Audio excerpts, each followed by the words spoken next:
I'm over by the Mount of Olives. This video will be a little longer.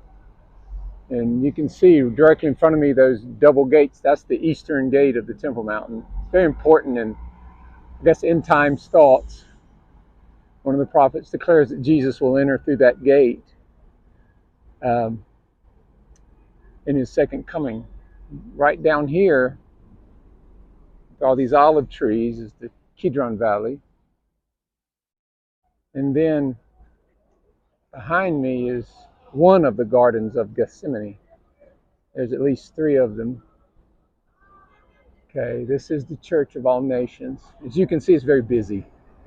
There's no way to show and to tell everything that you can see in Jerusalem in one day. It's going to be very hectic.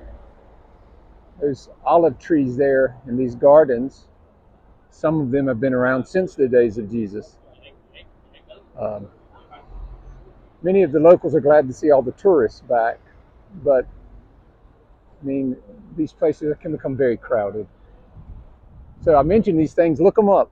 I'm not a tour guide, and a lot of the things I share is from memory, and I could be wrong. So I'm not an expert, but I invite you to do your research. But in one of these places, 2,000 years ago, Jesus prayed. He prayed, and Father, your will be done. And the amazing thing is, when he's praying that prayer, a kilometer away was his final destination, where, his final return, his final kingdom here on earth. And yet, it wasn't time. It's a tough thing to be so close to the promise, but yet so far away. And Jesus understands our suffering. He knows what we go through.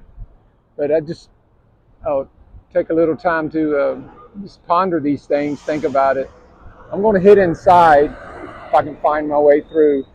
I'm not going to try to do any videos or talking over the people or inside the church, but look these things up and do your own research.